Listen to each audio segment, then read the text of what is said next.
Hey, I'm Courtney Waterman, your tutor. Lover of anime, manga, and math. And you just tuned into another session of Tutor Me Senpai. Welcome back, everyone. Today we're jumping into a 5th grade topic, converting repeated decimals into fractions. Now, if you're new to my channel, I put in timecodes in for this video in the description box below, so use that to skip ahead to whatever part of the video you think is most interesting. Now, originally, this video was meant to cover 2 methods and 2 shortcuts, covering both the pure, what I call pure or simple repeated decimals, and the mixed repeated decimals. However, after going through this during editing, I realized I should probably break this up into 2 separate videos. So this first video, will be covering the first method and the first shortcut, covering only the pure, simple repeated decimals. Next week's video, we'll be covering the mixed repeating decimals and showing how method 1 that I covered today is going to be applicable to that, as well as introducing method 2 and the second shortcut. So make sure you tune in to not only this week's video, but next week to get the entire picture on how to do the pure, simple repeated decimals and the mixed repeated decimals. But without further ado, let's jump into converting our simple repeated decimals into our fractions. Before we can talk about the 2 methods, you need to know the different types of repeated decimals that we're going to be working with today. So I'm going to refer to them as simple and mixed, or pure and mixed is something you might see as well. So simple repeated decimals are going to be the repeated decimals that's all you have behind your decimal point. So you have, let's say, 8.3 repeated. 3 repeated is going to be your simple repeated decimal. This means that you have 8.333 all the way into infinity. It doesn't stop. That is your repeated decimal. Let's look at another simple one. Let's say you have 0.17 repeated. Now you have 2 things that are repeated, and this means 0.17, and you're going to repeat 17. So 17, 17, all the way into infinity. Once again, it doesn't stop. So this is also another form of simple. Because you don't have anything else but 17 repeated, you have something simple. And this can go, it doesn't matter how many, you have 352 repeated. And that just means 0.352, 352, 352, and that whole segment. So anything under the bar is going to be repeated. And if the only thing behind your decimal place is the thing that's being repeated, it's a simple repeating decimal, or a pure repeating decimal. Now we have something called mixed. Now mixed repeating decimals are obviously not simple. They have something else thrown in the mix. So let's say we go back to this 8.3. Let's say instead of 8.3, it was 8.73, and the 3 was repeated, but the 7 was not. This is a form of a mixed repeating decimal. The 7 is not repeated, but the 3 is. And you can do this with any combination of what you see here. So let's say instead of 0.17, you had 0.7817, and the 17 was repeated. This is a form of a mixed repeating decimal. So you see, simple, the only thing in your decimal is going to be the thing that's repeated. The mixed, you could have other things inside your decimal or behind your decimal that's not repeated, and it's going to be paired with the thing that is. So we have the 2 types of repeating decimals that we're going to be covering, and you need to know whenever I say simple or pure, I might say pure as well, forgive me if I go back and forth, but I'm meaning this type of repeating decimal in which everything is going to be the same that's repeating. There's nothing else here besides the thing that's repeated. Your mix is going to have something that's not repeated and then something that is repeated. So I'm going to introduce our method number 1. Now you can use this method for either your pure or your simple repeating decimals when you're converting them into fractions, or your mixed repeating decimals when you convert them into fractions. It doesn't matter, but we're going to start with the pure ones because those are easier. And I want to show you an easy example of how it works. Now, method number 1 has to do in a few steps. However, for the simple or the pure repeating decimals, it's very simple. Let's say we have 0.1 repeating. Method 1 says set that to x, some variable. If you don't like x, it could be any variable. It doesn't really matter. But set it to a variable. I'm going to choose x. So x is going to be 0.1 repeated. Remember, that bar means anything under that bar is going to be repeated. So 0.1 repeated. Now, the process of our method number 1 is to take this and we want to shift it over to the right. However many spaces that the entire thing that's repeated shows up one time on the opposite side of the decimal. So since 1 is repeated, we want to shift it over so that 1 is on the other side of the decimal. And you still have 1 repeating afterwards. You see it because it still continues, but we have at least one of those outside of the decimal. But how do we just shift it? We have to multiply by something in order to shift it, right? Well, what do we multiply this by in order to get this? Well, we have to do 10, right? 10 times this will shift it over one space to the right, so this is going to be 10x. If this was x and we want to get here, this is going to be 10x. So now that we have x and we have our 10x, we can go to the second part of this method. We're going to take 10x and subtract from it x. So we're going to take both of these things and we're going to do 10x minus x. Now 10x minus x is going to be this 1.1 repeated minus 0.1 repeated. Now what happens when you do 10x minus x? That's going to be simple. We're going to do 9x here. We have 10 of them, we take away one of them, we have 9 left over. How about this? We have 1.1 repeating minus 1 repeating. Well, 1.1 repeating is just going to be a 1 in front, but everything else was repeating, right? And this is everything repeating after the decimal, so all those decimal places are going to cancel out. That's what they have in common, that 0.1 repeating. So this is just going to be 1. So now we want to get x by itself, so we divide both sides by 9, and when we do that, we have x equals 1 over 9. That is the first method we're going to be covering for converting your pure, in this case, pure or simple repeating decimal into a fraction.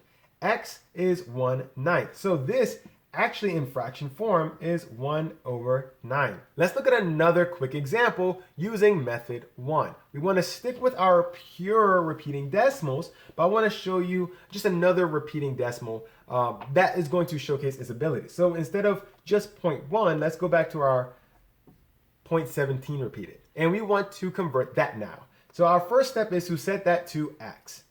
0.17 bar is going to be our x.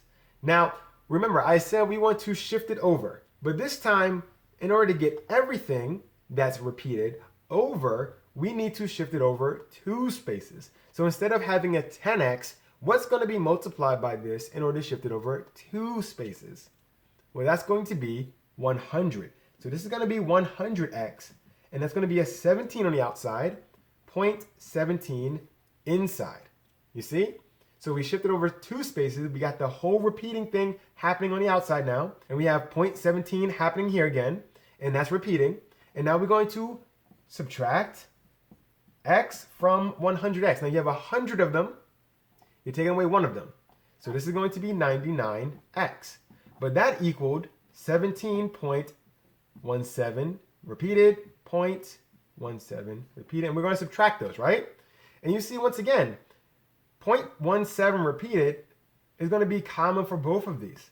So all the 17s in the decimals are going to cancel out with all of these 17s, right? And if you want to see how it looks, here, you have something like this, right? Something like this that's repeated. And we're going to subtract this. So you see, 7 cancels out, 1 cancels out, and everything lines up perfectly. That is why we want to shift it over exactly 2 spaces so everything would line up perfectly, so it has to cancel out. And all you're left with is the whole number on the outside. In this case, 17.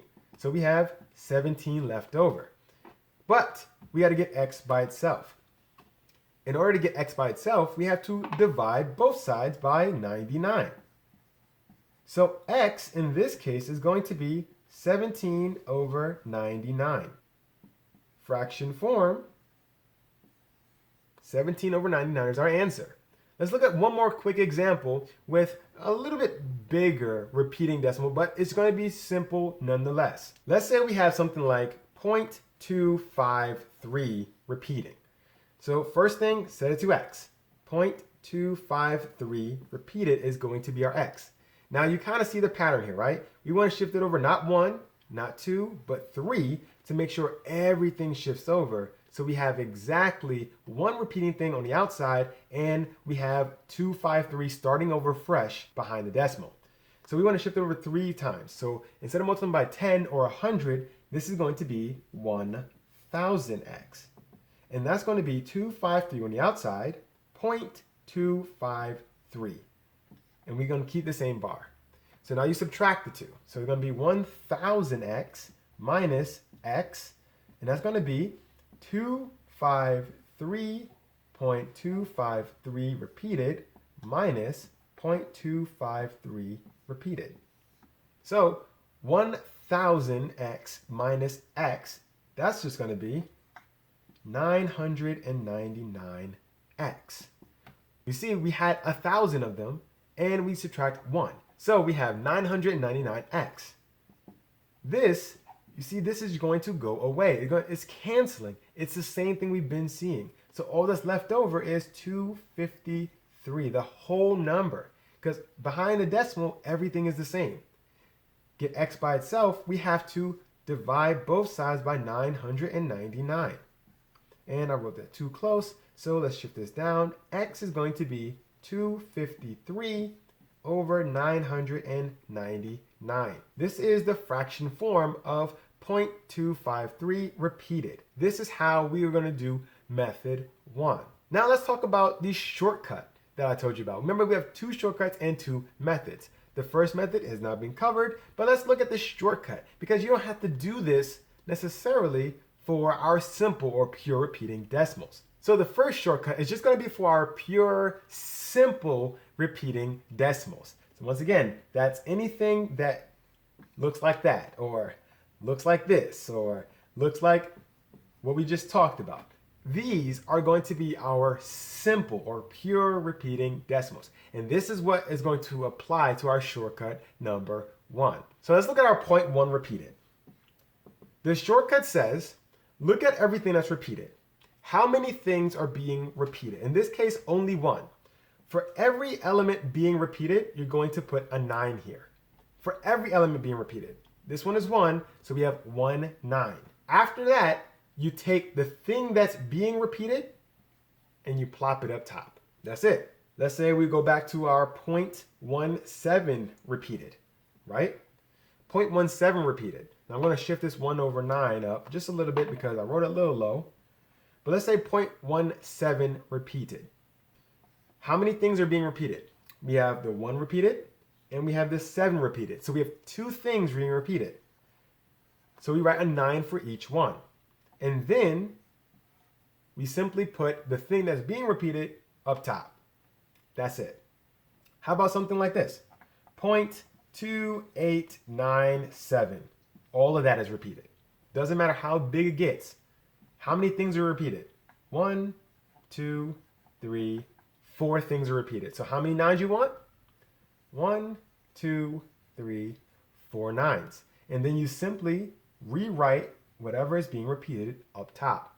That is our shortcut. You don't have to do any of the other math whenever you're trying to convert our simple or our pure repeating decimals into fractions. As long as you have this shortcut, this is going to save you a ton of time. But if your teacher wants you to do it the long way, make sure you do it the long way because that's what you're being graded on. However, you can still use a shortcut to check your work to make sure you're getting the correct answer. So I hope you're following today's examples. However, remember, today's video was just the first of 2. Today's video covered the pure repeating decimals or the simple repeating decimals. However, that's just half of the picture. We still have to cover the mixed repeating decimals. And we only covered the first method and the first shortcut. We still have to cover the second method and the second shortcut, as well as revisit how the first method works for mixed repeating decimals as well. So if you got everything that happened today, if you understood everything that we went over, make sure you tune in next week for the second half. However, if you had any problems, any complications, any questions about what happened today before you go on to the next half next week, make sure you drop me a comment.